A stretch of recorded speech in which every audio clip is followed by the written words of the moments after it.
Well, hello, everybody, and welcome to a special episode of the Dattitude live podcast. It's Wednesday. It's not Friday. We know you're probably confused, but hey, maybe so are we. We'll find out in just a minute. Along with Zach Ewing and Uncle Big Nick, this is our Masters preview special edition, and we're going to take a look at the weather, some of the big names, and who we think might come out of there. And we're going to take a look at maybe a couple long shots, and Uncle Big Nick's going to give us some DFS projections towards the end of the podcast. So we'll be taking your comments and questions all throughout the morning. How are we doing, fellas? Oh, we're all right. I just finished up another Masters show, so I'm getting into it. Well, you can't have enough Masters No, previews. I've been into it since Sunday, so I mean. Yeah, well, I mean, that's all you do. The greatest weekend of the year. You do what, like 648 lineups or something like that? No, but 200 and something this week. Jeez. You like to exaggerate. I was only half kidding, you know. All right, here are our topics for the show. Go ahead. Oh, hold on. What's your player pool for 200 and something line? There's only 88 guys there. I mean, how many are you? 20. It's only going to be 24 to 30 players. All right, well, 24 squared. You do the math. Anyway, these are. We don't want Jim to do the math. No, that's why he told somebody else to do it. Exactly, and I don't have the calculator up on my screen, so I'm not going to figure it out. These are our topics for the day. As we said, it's all golf today. If you have any comments or questions, and I see one, we'll get to it in just a minute. The top story is weather, and you know, Zach was telling me off the air that Scott Raveley was saying that they think they're going to make it through. Uncle Big Nick was talking to some people. They think they're going to make it through. Hey. We'll find out, but I don't see how they're going to. We're going to talk weather in just a little bit. And then, of course, the betting preview side of it, Scotty, Rory, and John Rahm. Those are the guys that are all plus 800 or worse, I guess is the way to say it. I saw Scotty as low as plus 500, which is obscene. I don't think that's bettable. We'll talk about that a little bit. Who else do we like? I mean, obviously, if you take one of the big three, you want to take somebody else to go with it. And how about Tiger? I know Uncle Big Nick hopes Tiger has a chance. We'll talk about him a little bit this morning, when we get to it. All right, let's start with, let's see what comments. We got M. Petrin says he's got Cam Smith, 35-1. That's Petrini. That's a buddy of mine. Oh, Petrini. Oh, I'm sorry. Yeah. I can't read. Sorry. That's a good price. You know what? So do I. That's my number one pick, and we'll jump right into it. That is, I had a Masters preview out on bet.nola.com this morning. It came out at, I think, 7:45, and that is my number one pick this morning, and I'm interested to see what you think about Cam Smith. I know you like Jordan Spieth this week, Uncle Big Nick, but what do you think about Cam at 35-1? I like Cam. It's just all the live guys, I don't know how you trust them. I know a lot of them are going to come in with chips on their shoulders with stuff to prove, and I don't mind playing Cam. He only won the one event he won at Live was in Australia, where he's from. So, like, he kind of cared about that tournament, and It seems like he hasn't cared. And Cam's like a carefree. He's on a boat drinking all the time. Like, is he really practicing? Is he really going to be up for this? I don't know. One thing I do like about Cam, Uncle Big Nick, I was going back and looking. And he won the Players' Championship, and they had weather that was similar to what we're going to see this weekend. So that was one of the things that stuck out for me. And I actually like some of the Live guys. I know you're surprised by this because you know how I feel about Live. But I actually like some of the Live guys. I even like DJ a little bit. I like the Live guys because of what you're going to get in leverage as DFS-wise. But as far as winning the tournament, I mean, what better slap in the face for a Live guy to put the green jacket on? So the ones like DJ, Brooks, Patrick Reed, Cam Smith, all the guys that have that chip on their shoulder and they have the game to compete, I don't mind betting them. But I think I'm going to bet them live. I'm going to see how they perform. I think one of the things I also like is I took them in one and done this week because that's one less PGA player that I have to take later on as we go through. Right. It's kind of smart to do that. I mean, so that's one less player that I got to check off my player pool. And so I took the Live guy that I thought had the best chance to finish the highest. And I really think that of all the Live guys, I think he matches well with the Masters. His past history shows that, I think. And again, the way he's played in majors as of late, I just think he fits for this course. Yeah, I agree. He really does. Zach, I know you like Cam Smith a little bit too, and I know we're getting into one guy for a little bit here, but what do you like about him?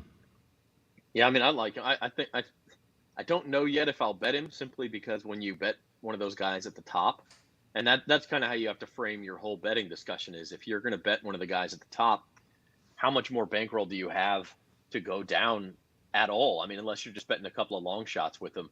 So I have to answer that question. I got to figure that out today, but I do like him. I think I'm going to use him in one and done also. That's my only concern with using him in one and done, is that because he's like a free space, because he's a live guy, is everybody in the whole pool going to think that way?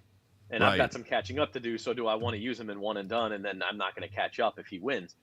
But I do think his game's suited to it. It's a great point about the players last year. Could be similar conditions.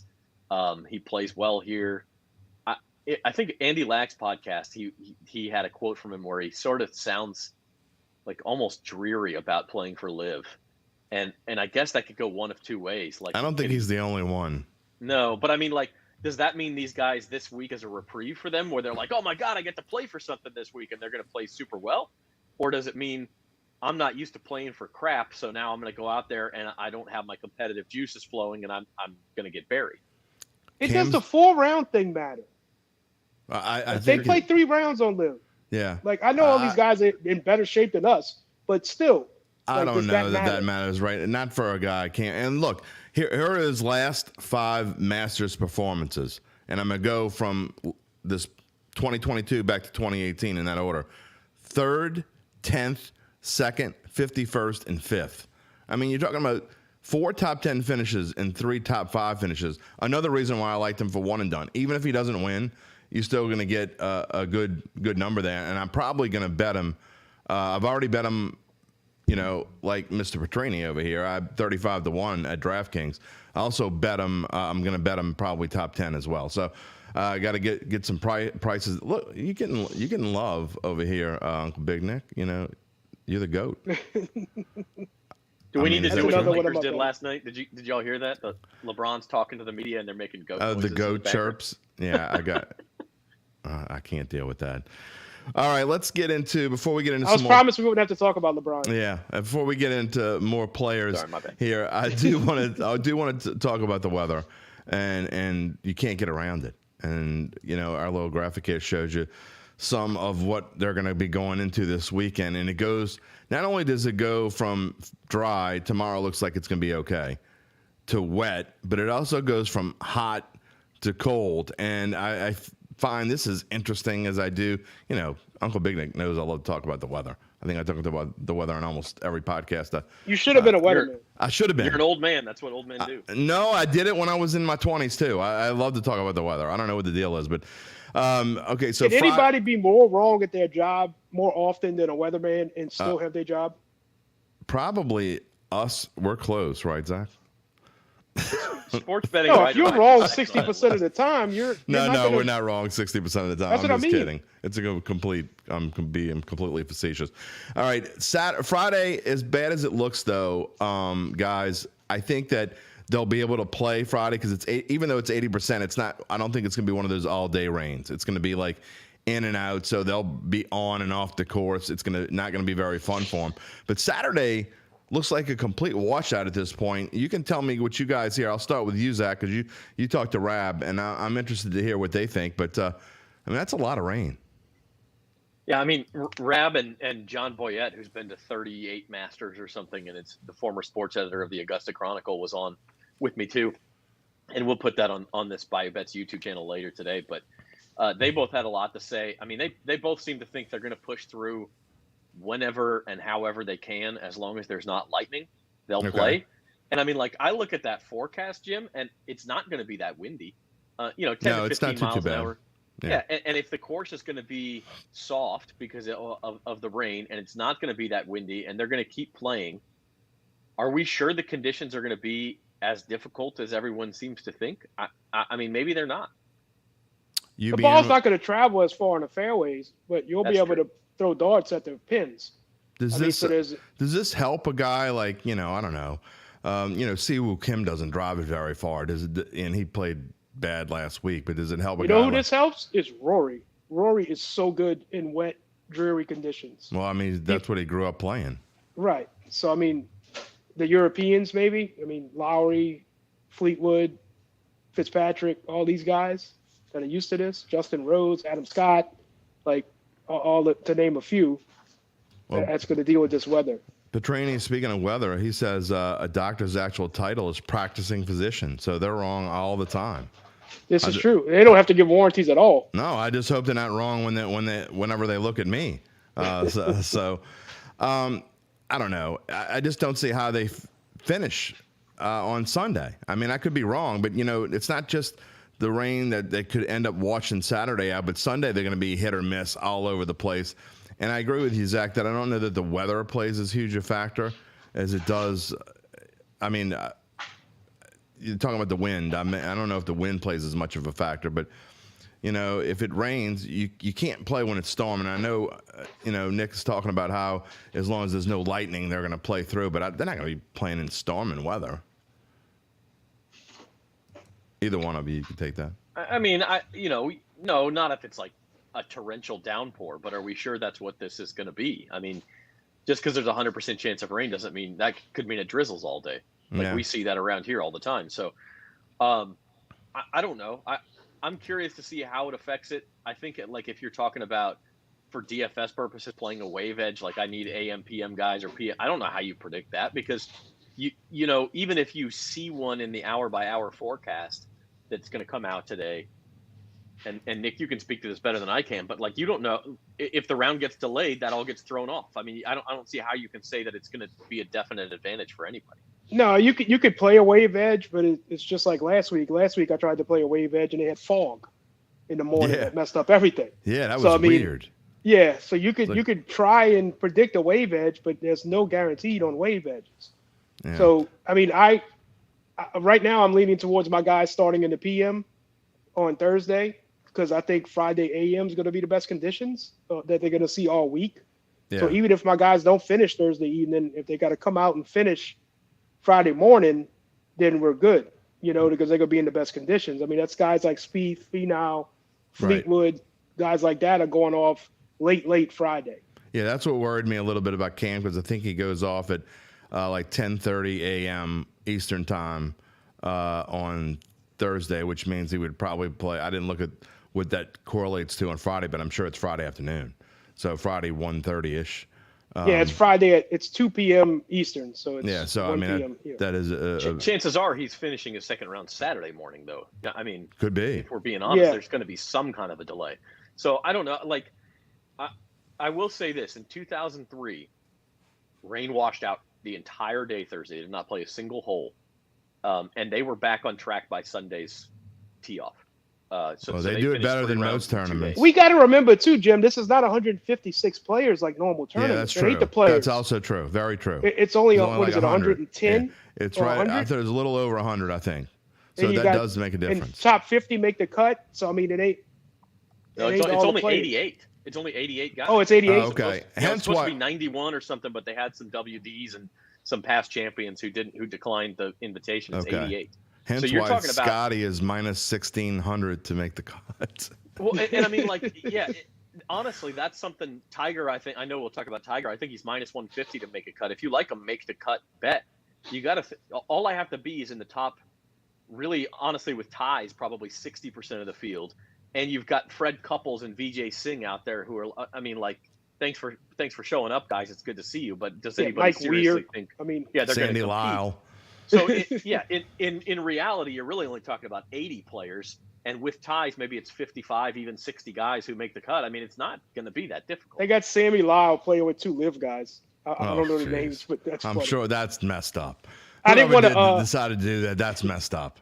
The Tiger thing kind of ties into the weather for me.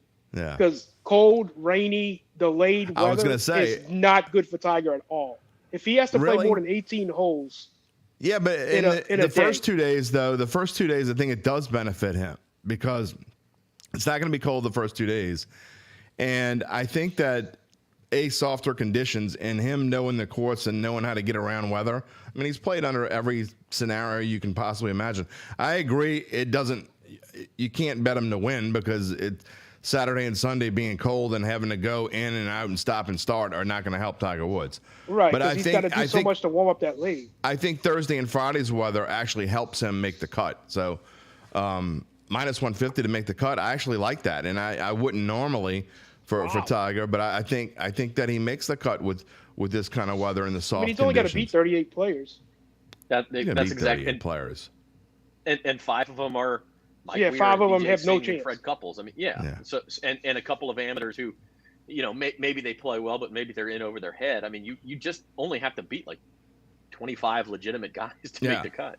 All right, let's shift our gear from weather, and I want to talk about the odds. Obviously, the weather's on here, but these are the odds as of late yesterday afternoon, and they're from Caesars Sportsbook, which is the official odds partner of bet.nola.com. I always tell people to shop around, and they should. So when you see Cam Smith on this list and he's 2,200, that's because he's 2,200 at Caesars.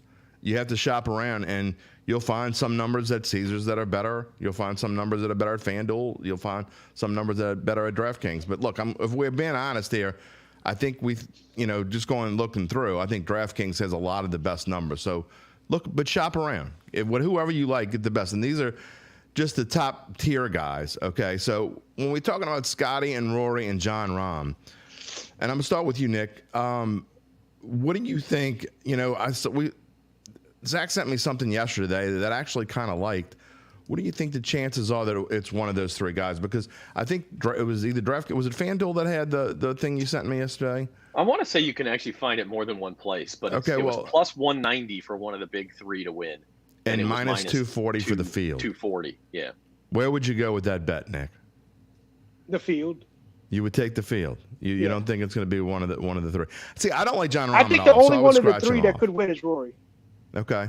Why don't you give Scotty a chance to come back? Well, there's a reason why I only think one person has repeated here. There's so many obligations when you win at Augusta. You got to do the dinner. You got to do all the, all the Masters stuff. And I mean, would anybody be shocked if Scotty or Rahm won? No. I mean, I wouldn't, but I just don't think it's feasible for him to be back to back. Yeah. I love Rory with the soft conditions. Rahm has just been off lately. He has been. I don't like Rahm's attitude if weather is going to disrupt the tournament. Like, I just don't. If he gets aggravated, it's done. Yeah. Like, if he gets mad at the weather, mad at the delays, mad because he's not playing well, I don't like his mental aspect there. Zach, he's been off and on, too. I mean, if you look at his last 3, 31st in the match play, he didn't make the cut, the players. 39th before that, and then he won the Genesis. So, but obviously, you have to like him to. I mean, he's probably. I don't know if he's a value top 10 bet, but I mean, before last year, he was 27th last year, but 5th, 7th, 9th, and 4th. I mean, he has been a lock for top 10 here. I don't know what his top 10 odds are. I'm imagining they're somewhere around plus 150, something like that. Yeah, I mean, I get what Nick's saying, because like you almost have to look for reasons not to bet these guys. Yeah. Right. Right. They're so you have to pull all kind of straws everywhere. And so if Rahm hits some adversity, does he? But you know what? I'm thinking back to, was it La Quinta that he won earlier this year, where he had like a +3 or a +4 in the first 9 of Thursday, and he was losing his mind, and then all of a sudden he found it on Friday and hit. He was like 8 He had under some great holes. shot. Yeah, he had some great shot. I want to say it was on 12 or 13, and it changed his whole thing. This field's a little better than that one.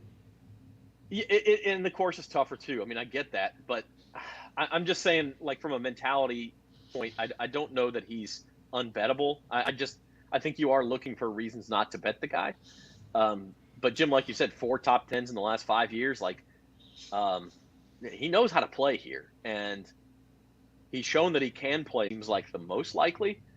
But Rory, I mean, the whole career Grand Slam thing, he seems to get in his own head a little bit at Augusta. Absolutely. He played well last year after he had no chance to win. Then he started playing. Yeah, that's kind of like Rory's forte here. Like, once he's out of it, you want to play him in showdown because he's going to roast the course.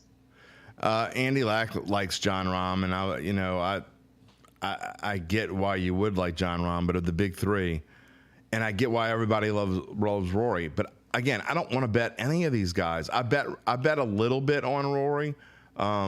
and I didn't bet Scotty, but I just, I kind of like that that bet that we're talking about minus plus 190 on the big three. I really think Rory and Scotty are going to be battling down to the finish.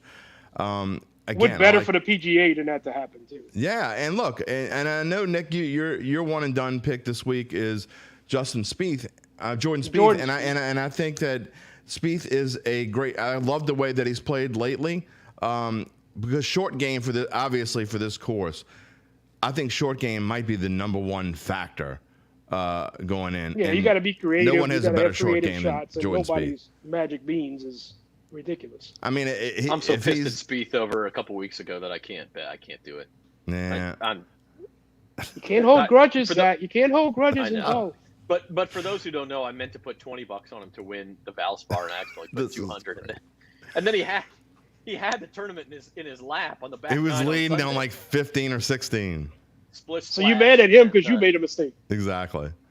I mean, I still like him. And he was in Vegas, and he's like, can you go hedge on this guy for me? A hedge on this guy, and it's like, no, never mind. I'm not gonna hedge. And then And then right when I was ready to hedge is when he hit the ball in the freaking water. 16. And right in the middle of the water. I mean, it wasn't even. It was like me driving. Shots. Yeah. All right. Well, that leads us to our next thing of these guys, and I want to just focus on these 6 guys. I'll ask you for a long shot later, but of the 6 guys that are underneath the name Jon Rahm, I want y'all to, we've talked about Cam Smith, and now we've talked about Spieth. Is there anyone else that we like? Nick, I'm going to start with you. It's hard, really hard, not to bet Cantlay here. Not for me. It's pretty easy. Not for you. No. Why don't you like Cantlay here? I don't like him in majors. I don't like him in this weather. You want to talk about a guy who plays great in weather, Justin Thomas. Yeah. Justin Thomas won the PGA Championship in Yep. horrible weather. Justin Thomas he seems off, I know, but somebody that's been flying under the radar that nobody's going to have anything on. Him and Finau are the 2 I like in this list. I was going to say Finau. I like Finau. Everybody seems to love Finau, and I just don't. I haven't seen anybody pick Finau. No, Andy was talking about Finau this week, and I think Rick likes him too. I don't know. There's something about him that until he proves that he's really legit that next class, like I just can't buy it yet. And I love Tony Finau. He nearly broke his ankle in the par 3 contest and still made the cut.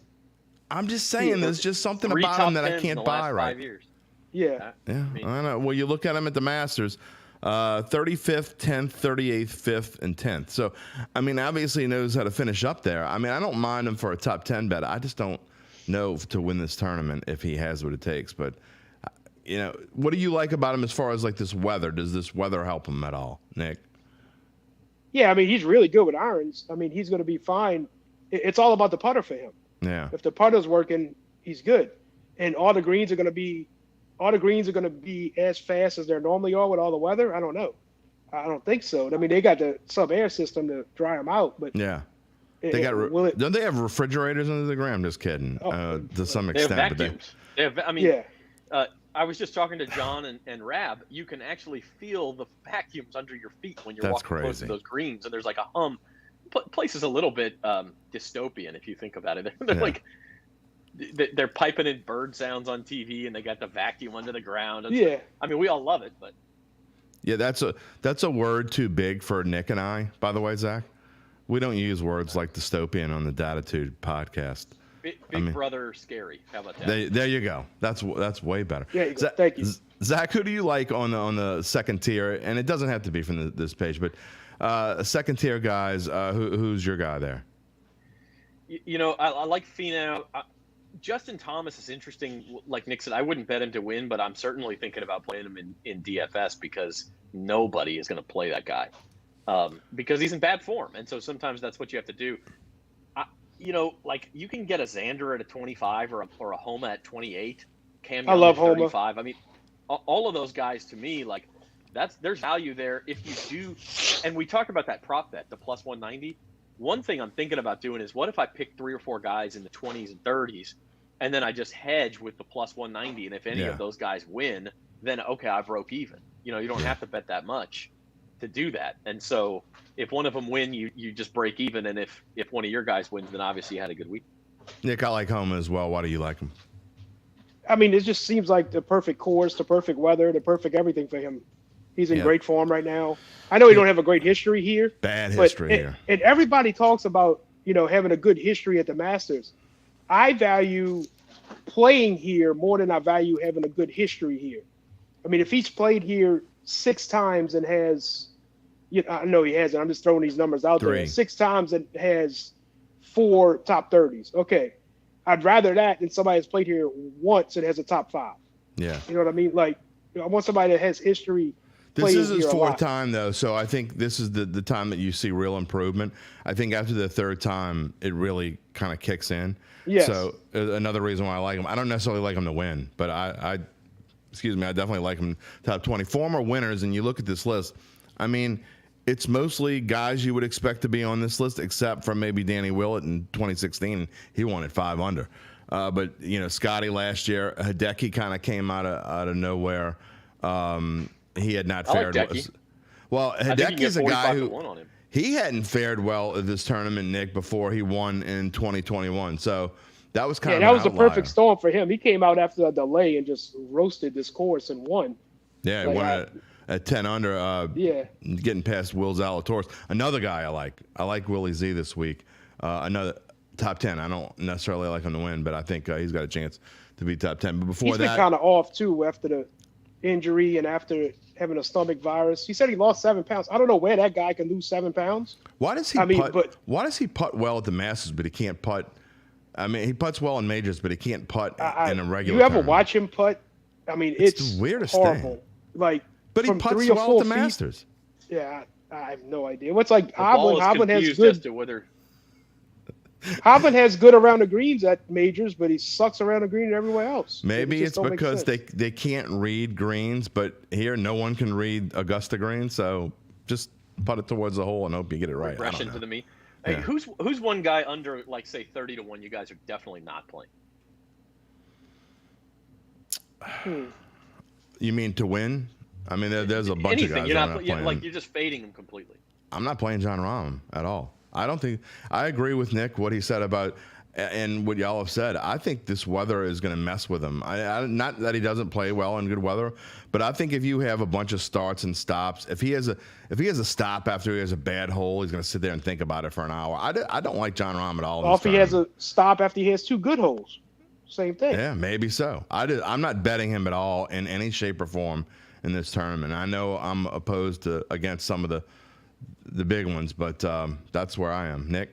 I already mentioned that Cantlay and Xander are the 2 guys I'm not touching. Yeah, I don't like Xander either. That's another one. I know. Does anybody have a worse sponsor than Cantlay and DeWalt? Like, do you look at Patrick Cantlay and say, I want that guy to build me some I don't even know what sheds DeWalt with is. DeWalt tools? Look at this guy. Definitely not. I mean, Jesus. I got to be honest. I don't know that I could have a drink with Cantlay. And what would he talk about? Does he talk? Apparently he's fun. That's what I hear. Really? I don't believe that at all. He doesn't look like he is got to be the driest exude guy on the him. course that I've ever seen. I mean, dad jokes galore. Yeah. What do you not like about Xander? He's finished top 3 here twice. I don't like him in weather. Okay. It's just a weather bias for me. You know what I feel about Xander. I'm not a big Xander fan. Period. I know he's won he won the Olympics and he's won some. And he's always up there, but I just don't. I mean, my strategy for guys under 30 to 1 is I'm taking 2 of them. I'm betting them before the tournament, and then I'm gonna monitor live odds. Yeah. If somebody's 4 shots back, and I look at the weather, and I think they're gonna get the course at a good position, and they have a good number, I'm gonna play them. Like a Justin Thomas, like a Max Homa, guys like that. Jordan Spieth. That leads into where I want to finish the show because we've got about 5 minutes left. And Nick, go into some of your DFS strategies. You talk about having 200 lineups, 24 guys. Tell me about your strategies and going into DFS for people that are interested. And look, I mean, I don't play a whole lot of DFS, but I actually might put a few lineups together on DraftKings later just to have fun with it. But what's your philosophy going into it? Well, my philosophy is going to be different from somebody like you that's just going to be doing 2 or 3 lineups. So, like, you kind of want to pick the guys you like. I play the game. I don't pick the guys I like. The guys I like are the guys I'm going to bet. So I kind of hedge myself to where, okay, these are the guys I like. If they're going to be too high owned, I'm playing in a contest of 315,000 people and $1 million up top. So I have to be different than 315,000 people, and I got to hit the right everything. So, I mean, I'm just going to look at ownership projections. I'm going to look at, okay, well, if Scotty's 20% and Rory's 25%, I'm going to play Scotty. Like, things like that. And like I said, I like this PM thing to where the guys out early Friday morning, I'm going to play a lot of them guys like Spieth, like Fleetwood, somebody like Tom Kim. I don't know if Tom Kim's going to be highly owned because everybody's doing this, the debutants can't do good here. But Tom Kim has an experienced caddy on the bag that's going to tell him where to hit it. Somebody like Cam Young has Webb Simpson's caddy now. How many times has Webb Simpson played here? Right. So people like that, if they're lower owned, I'm going to throw them in. How do you go percentage-wise, DFS for the whole tournament and then each day? I know you do that day. So what's your percentage-wise on what you go there? What you mean percentage? Like, do you do 50% of your, budget? Is it 50% of your lineups? Are they entire tournament DFS, or are you doing more on each day? I don't do the showdown every day. Like, I'm not going to do round one showdown. Okay. Because I want to see how the course plays. But then I'll take it like round two. It all depends on weather. It all depends on if I feel I got an edge. Like, if I feel like I think morning guys are going to be better than evening guys, I'll play the showdown. Zach, what about you? The great thing about I mean, I'm the same way. The great thing about showdown, the problem is the first two rounds, everybody plays all the AM guys because the course just plays easier in the AM. The edge to me is on the weekend when everyone falls in love with everybody who's playing well. And as we know, like, it doesn't work that way. Just because you played well one day does not mean you're going to play well the next day. And you can get huge ownership discounts on some guy who duffed it around on Friday and barely made the cut. And all of a sudden he's not only is he going off early on Saturday, but he plays a lot better and nobody else thought to pick him. So to me, when you do it that way, but I do kind of like the week long. I guess I'm traditional in that way where you try to get all six guys across the cut line, and which is so hard to do most weeks. Week long is so much harder. Easier in this tournament. Easier in this tournament. It is easier. Yeah. Like you're gonna get. But it's easier for everybody. Yeah, that's what I mean, right? Yeah. Well, I mean, if you're just trying to have fun with it and know that you have a chance, I mean, this is a tournament to do it. Like we said, Zach said 88 guys. I mean, and you're not going to pick at least 8 of them. No one's going to touch.